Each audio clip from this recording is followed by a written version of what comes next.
Yo, what's good, everybody, and welcome back. We back. That ain't saying much, but we back. This is another Sisters review. This is season 6, episode 12, entitled Daydreams. If this is your first time coming to my channel, welcome. If you are a returning family member, you already know what it is and what it always will be. Be sure to like, comment, share, subscribe, all that good stuff if you choose to. If not, just sit back, relax, and we gonna get right into this thing. Okay, now for me, my voice sounds extra raspy today. That's just how I feel. That's just what I'm hearing. So if it is, y'all just bear with me because that's what you're gonna get.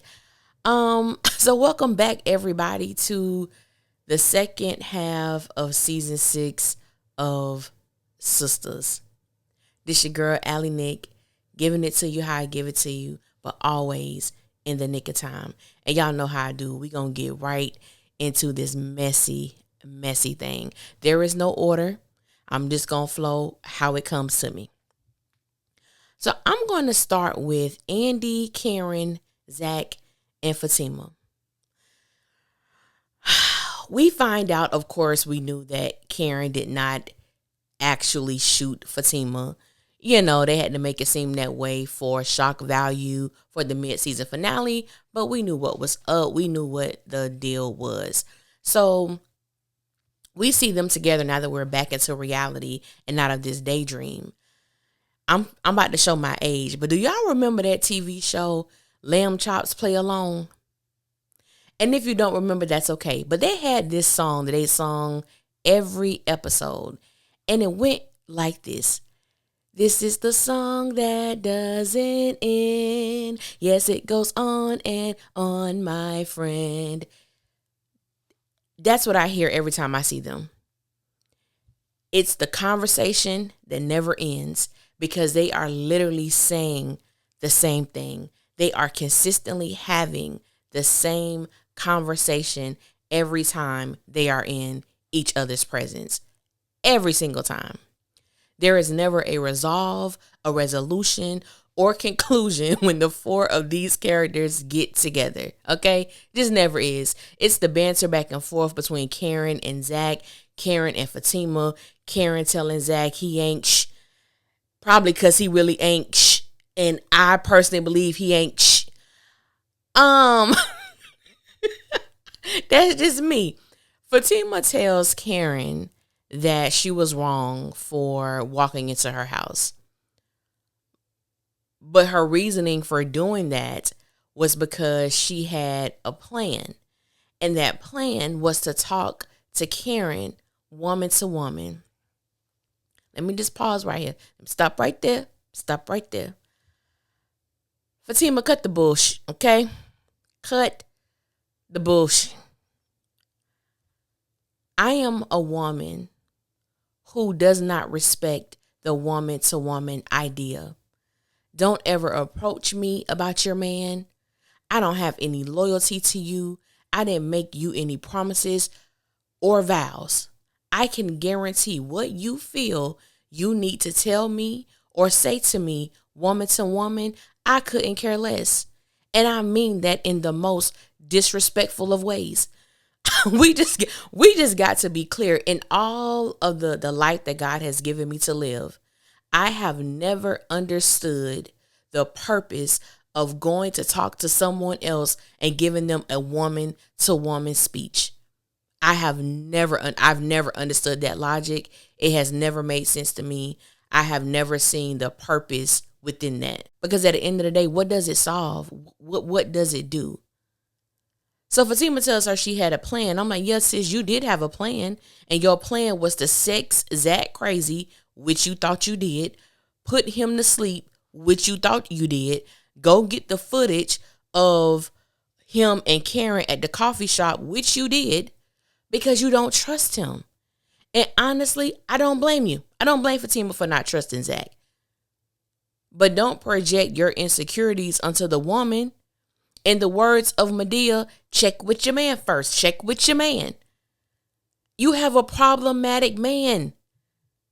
That's the issue. Zach is problematic. As much as people want to give him credit for changing and doing all of these things, Zach is still very much so a problematic individual.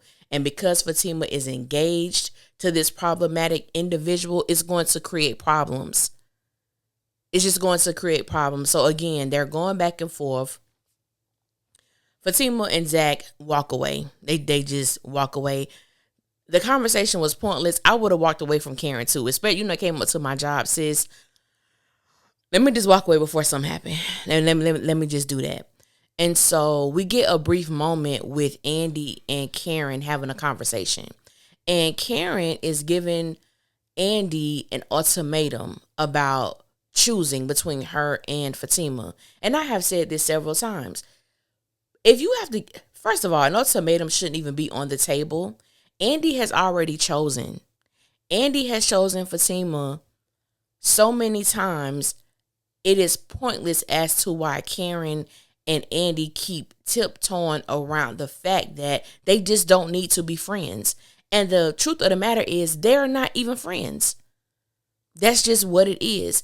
And I'm just going to go ahead and say this. Andy is the trashiest friend of all trash ass friends. There is nothing that anyone could tell me. I know people love to point out that Karen shouldn't have to give a grown person an ultimatum. And I do agree with that. I agree with that wholeheartedly. At the same time, now that Karen and Andy having this conversation, we see Aaron and Pam walk in because they followed Karen. They followed her to the law firm, rightfully so. She's pregnant. She's upset. She's irate. I'm pretty sure she was driving crazy as hell. So I have no problem with them following her and showing up to the law firm. Andy is giving Pam all the stank attitude that she can possibly muster up. She tells them, she asked them, why are y'all here? I'm like, dude, excuse me, I was going to say best friend, but that's not the right word. Did Karen not just leave irate, upset, and pregnant? You know why they're there. Andy, for me, goes out of her way to make Pam feel small and low, to make her feel she can never afford her clothes. She can never have a life that is full of materialistic things. There's nothing wrong with having materialistic, how can I say this, aspirations, as long as you're not a materialistic, self-indulged individual, because it's nothing wrong with having nice things. And she kind of, in my opinion, makes Pam feels like she would never be able to obtain how she see Andy flow. And I just don't like the way that Andy projects that onto her. And so Aaron asked Andy if he could talk to her privately. Aaron tells Andy that he's the father. I said, what? Wait a minute. You're what? How do you know this? That's the $1 million question. Andy was interested as well. And she was like, oh, you do know somebody that worked at the hospital. And Aaron told her, no, that's not how he got the results. I'm like, Aaron, you lying somewhere. And the truth ain't in you somewhere, bro. Because who told you this information? Who would have access to Karen's HIPAA or stuff that should be protected by HIPAA? How did you get this information? It's private information, sir. I need to know this. And of course, it's probably going to get dragged out to another 2-3 episodes because this is Tyler Perry. But I'm like, what? Aaron, you're not the dad. And I stand on my thought process of I don't believe that Aaron can have children. I believe he's sterile. And I'm going to stand on that until I'm proved otherwise. But I'm just like, Andy had all this, hot air for Aaron. You know what I'm saying? She had all this fire for Aaron. This aggression towards him. She's never mad at the right people. I'm like, why are you coming at him like that? I do understand him having a concern for Karen and wanting to make sure that she was okay. But I'm like, Aaron, why would you tell Andy anything concerning Karen when you already know the nature of their friendship? It ain't like that. And you know that. So why are you talking to her about that? Then Andy tells Aaron that she is not going to talk to him about Karen. And I knew then that Andy was about to do something to make me want to punch her in her damn throat. Andy goes to her office. Fatima comes in, but Gary is there asking her about, you on a date a dating site. I don't care about them. I don't care about Andy and Gary, okay? It's just, I don't care about them. But anyway, Fatima comes in and she asks, like, what you doing here? You know, she got heat for him too. He leaves. Andy makes this face. I'm like, for you to be a lawyer, you have no poker face, no straight face. Everything that you're thinking shows on your damn face. Fatima sees it and Fatima inquires, Andy, what is it? Oh, nothing. I said, oh, nothing. Heifer, what? Andy, Fatima replies. Then Andy begins to sing like a canary. Aaron said that he got the results and he's the father. I said, this is why, for all the people who be coming to me about how great of a friend Andy is BS. Now, I don't feel there's anything wrong with Andy, and I have said this several times. She could be friends with Karen and she could be friends with Fatima. The issue comes in, Andy is so quick to give up Karen's business to Fatima that has absolutely nothing to do with her.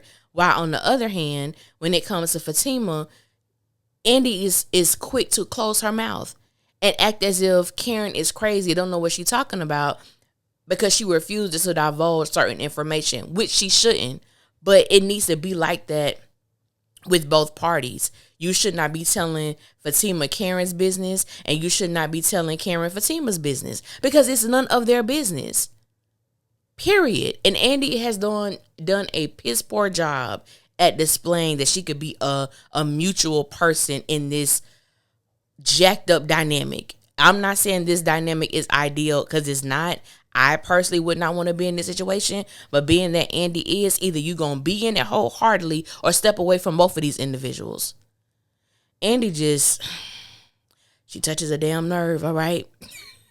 She touches a nerve. Now I'm going to skip to Danni. I'm going to go all the way toward I don't even know when this popped up, but to Danni. Now, Danni is at work. She's about to get off. And as I'm watching this scene, all I'm saying is, why, Lord? Just why? Why is this happening? I'm not going to go too much into detail because I am going to create a separate video for Danni. But that's all I kept asking, like, just why?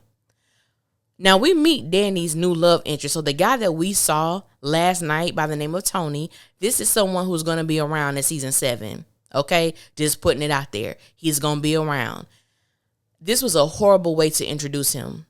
I am all for a man, being inquisitive about the woman that he's interested in and genuinely wanting to get to know them. But Tony knew too much. He knew too much to be a person that Danni has never spoken with. He knew the kind of music she listened to. He knew, because they came to work and went on their breaks at the same time. He knew that she smoked weed. He knew that her rent was more often late than on time. He knew the names of her 3 best friends, Sabrina, Karen, Andy. He asked her out. She told him that she was seeing somebody. And he said, oh, yeah, Preston, wait a damn minute, sir. You got all this from listening to Danni on the phone? I'm like, so Danni, it was just it was creepish. It gave off creepish vibes. To me, there was nothing endearing about it. It was nothing cute about it.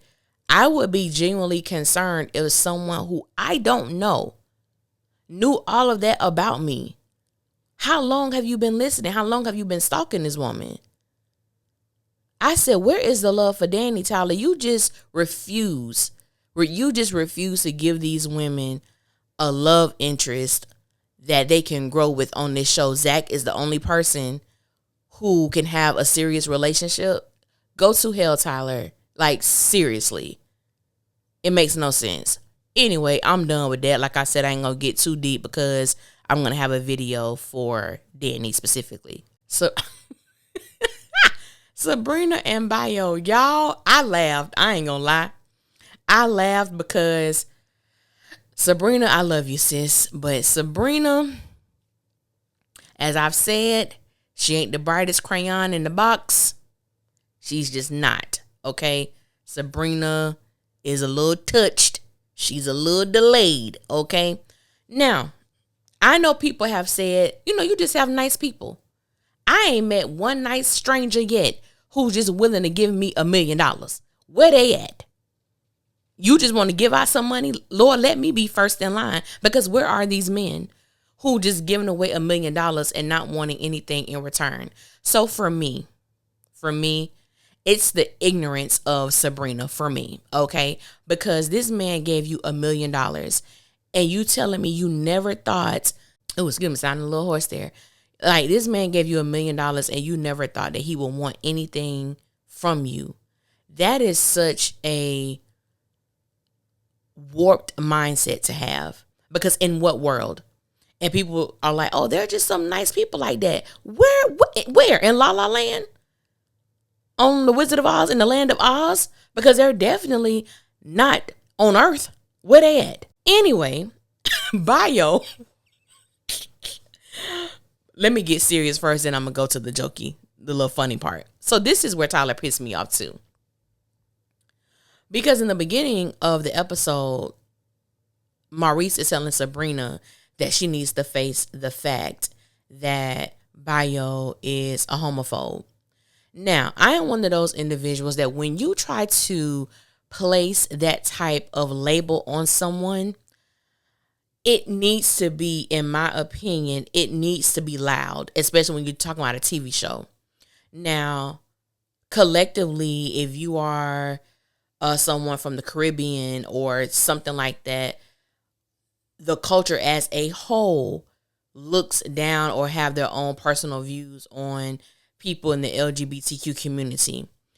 And with Bio, when we were first introduced to him, when he had his first interaction with Maurice, I felt that Maurice was incredibly disrespectful and incredibly aggressive and he purposely put himself into that man's personal space. I thought Maurice was out of line. And I do not have a problem with someone voicing their opinion about how that made them feel.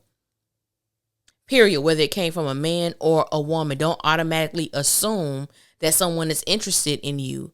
And just because you have an interest, it does not mean that you push that onto someone else, regardless of how a person identifies. You don't do that.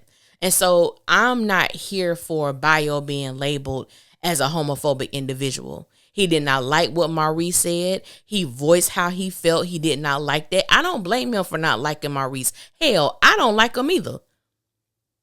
I don't. Maurice did entirely too much when he first met Bio after he got out of jail. It was team too much.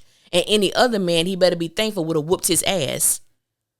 Because Maurice just did entirely too much. But since the narrative now is Bio is a homophobic individual, I don't like it, but that's just where Tyler Perry is taking it. So when we get to Bio and Sabrina having a conversation, when Sabrina was just like recognizing or coming into the knowledge, being aware of who Bio really is, she could, started distancing herself. He wanted to take her out to eat. She said no. He could tell something had shifted because when this happened, he tells her that, he needs a return on his investment. Sabrina says, oh, I'm an investment? He said, yes. In my country, when you give someone money, it is a contract. It is a promise. She is my promise. It's a contract. I said, baby, we ain't in your country, Bio. You're in Atlanta, Georgia. That's a whole nother damn country by itself. But you're in the U.S. of A, bruh. Them contracts and those promises don't work over here. If your intent was for Sabrina to be one of your little nasty McNasty, one of your wives, then that should have been discussed before you gave her the money. And then if Sabrina agreed to the terms of your contract, then you can bring this mess up. But Sabrina didn't know nothing about this. And even in my mind, Sabrina, why would you accept $1 million from a stranger? Maurice would have kept his ass in jail. I tell you that much. He would have been in there. Chain gang. You hear me? Because who? $1 million? I don't think so.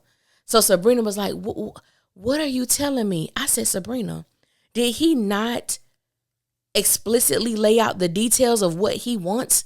He wants to have sex with you. He wants you to be one of his wives. What about this are you not understanding? I said, I can't do Sabrina right now. I said, I'm tired. I'm sleeping. What is Sabrina not getting? What is she not understand? I can't. Tyler, I'm going to need you to stop making it appear that Sabrina gets on the short yellow bus. I'm going to need you to stop doing my good sis like this because it don't make no sense anymore. Okay? It just don't. Gary and Hayden, which I really don't care about, but I must say, it probably was one of my favorite scenes of the episode because it was an opportunity to see Hayden in a vulnerable state. A lot of people don't like Hayden, which is fine. I'm not the biggest Hayden fan, but I don't dislike him either. I think that it was good to see him voice his need for Tamara, his desire to have Tamara, and her no longer being around. Him listening to Gary. Now, the truth of the matter is we all know what Tamara's initial intent was when it came to Hayden. I believe that Tamara has actually fallen for Hayden. I think she likes him. And I think she was genuinely hurt when he said he wanted to get the marriage annulled. Does the marriage need to be annulled? Hell yes. They don't know each other from a can of paint. It needs to be annulled. Get to know each other. And if you feel yourself, wanting to take it to a deeper level of a relationship, then y'all can talk about that, some time from now. But you don't need to honestly be married. But then at the same time, you know what I'm saying? Stranger things have happened. People get married, not really knowing each other, and they have been married for 30 plus years. It happens. So who am I to say? But Hayden and Tamara, you know what I'm saying? It started off with her wanting his money. And now it may just be her wanting his heart. I don't know, y'all, but we going to see about that.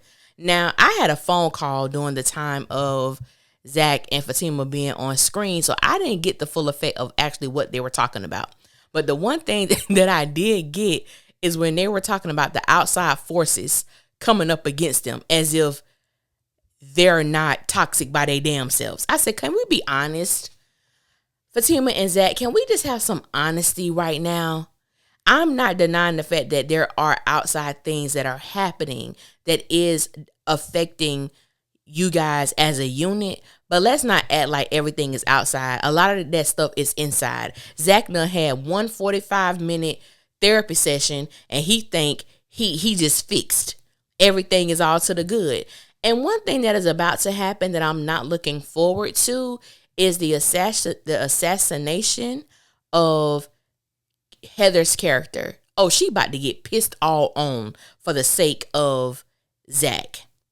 So Zach can look like the model father. Zach can look like the most stable parent. All of this. Instead of Tyler creating a co-parent situation that could still be problematic and have its own set of drama, we want to use the fact of Michael being abused. That's where we going. Now, I'm not a fan. I'm not a fan of it, but I have come to terms that Tyler Perry will assassinate anyone's character, including Fatima, in order for Zach to look like the most honorable person on this show. That's just what it's going to be. Like I said, I don't know what all they talked about. I think that's everything that happened in last night's episode. I was not expecting to be wild. I was not expecting for there to be any changes because I know that Tyler Perry has written the remainder of season 6. I am looking forward to season 7 simply because there are new writers. So that is a plus because there is going to be a different voice. There may be different direction for these characters. And for that, I am excited and I am looking forward to it. I don't have an expectation for them to come in and perform a miracle. That I don't have, but I am interested in hearing their voices and seeing their imagination come to play when it comes to these characters. Thank you guys. Thank you to all the new subscribers. Thank you to everybody who's commenting and liking the video, sharing the video, telling other people about my channel. Be sure to check out the playlist for Back Down Memory Lane, and that's where I do movie reviews. I will be adding TV shows in there as well. But so far, I have done Love Jones, Brown Sugar. This Saturday will be Double Platinum, which stars Brandy and Diana Ross. They come out every Saturday. And to close out the month of October, it'll be Soul Food. And then for the month of November, I have another 4 movie reviews that I'm going to be doing. On Mondays, I'm starting a new series called Say What, Say Huh. And it's where I go through all my comments. All comments are fair game. And I pick a comment that I want to go a little bit in depth with, whether I agree with you, disagree with you. Even if I disagree with you, I'm not going to disrespect you, but it is fair game. So I hope you guys have a good weekend. Tomorrow I will have the review for the end of credit trailer that we got, and then the extended trailer once that comes out. So again, I hope you guys have a blessed week, a blessed night, and until next time, y'all be safe out there, and I will holler at y'all later. One.